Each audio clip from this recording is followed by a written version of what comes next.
नमस्कार दोस्तों, स्वागत है आपका और एक बार फिर मैं आपके साथ आशिमा त्यागी। दोस्तों, कभी आपने सोचा है कि इस देश में इंसाफ पाने की सबसे बड़ी सजा क्या है?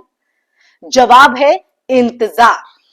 और यही इंतजार पिछले 5 साल से उमर खालिद और उनके साथियों को हो रहा है। वो इंतजार जो अब सुप्रीम कोर्ट तक पहुंच चुका है, जहां देश की सर्वोच्च अदालत ने दिल्ली पुलिस से वही सवाल पूछ लिया जो जनता पिछले 5 सालों से पूछ रही थी।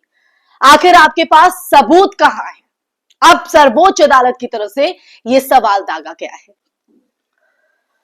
तो दोस्तों, चर्चा में हम आगे बढ़ते हैं। सही सुना आपने, उमर खालिद। जी हां, दिल्ली दंगों से जुड़े उस बहुचर्चित केस में जिसमें उमर खालिद, शर्जिल इमाम, मीरान हैदर, खालिद सैफी और कई छात्र कार्यकर्ता अब भी जेल में बंद हैं, सलाखों के पीछे हैं। सुप्रीम कोर्ट ने दिल्ली पुलिस को कड़ी फटकार अब इस संदर्भ में लगाई है।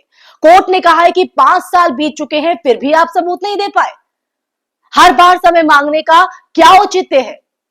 ये सख्त टिप्पणी करते हुए सख्त लहजे में सवाल कोर्ट ने किया है। ये टिप्पणी सिर्फ एक केस पर नहीं बल्कि उस पूरे न्यायिक ढांचे पर गूंजती हुई एक थप्पड़ की तरह है, जहां सरकारें आरोप लगाकर सालों तक लोगों को जेल में सड़ने देती है बिना किसी सबूत के, और सबूत का नाम तक नहीं लेती।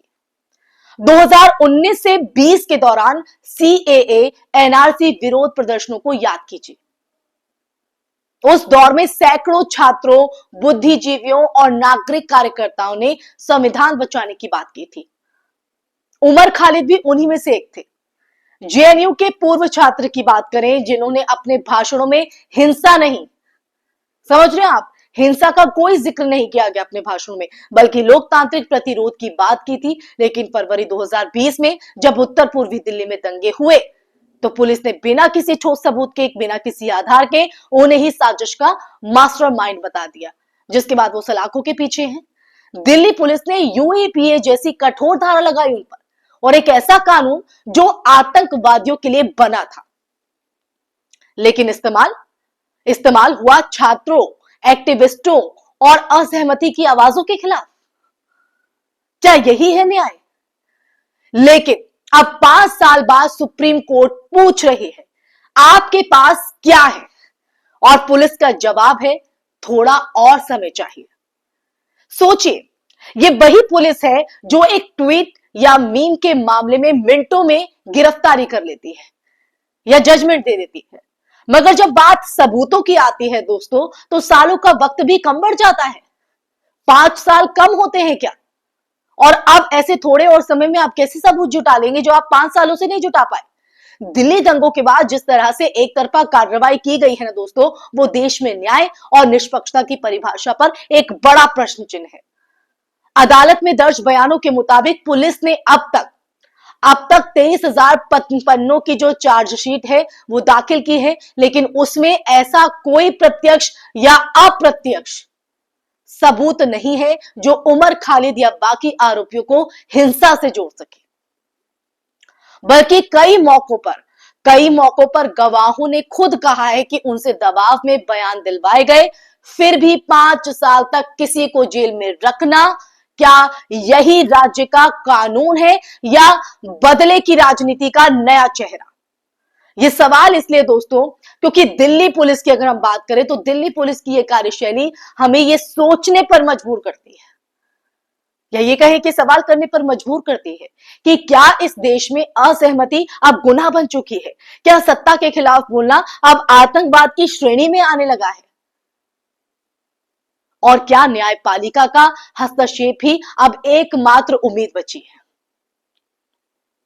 ये तमाम सवाल इसलिए है दोस्तों क्योंकि सुप्रीम कोर्ट की फटकार सिर्फ दिल्ली पुलिस को नहीं बल्कि उस राजनीतिक तंत्र को भी है जिसने अपने विरोधियों को चुप कराने के लिए, जी हां, उन्हें चुप कराने के लिए यूएपीए जैसी तलवार को हथियार बना लिया।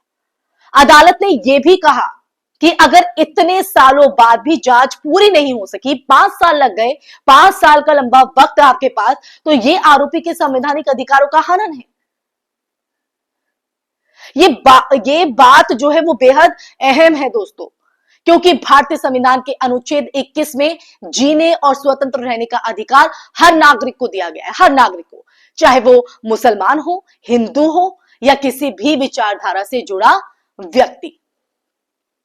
लेकिन जब एक विचारधारा सत्ता में कानून बन जाती है तो जो न्याय का संतुलन है वो डगमगाने लगता है।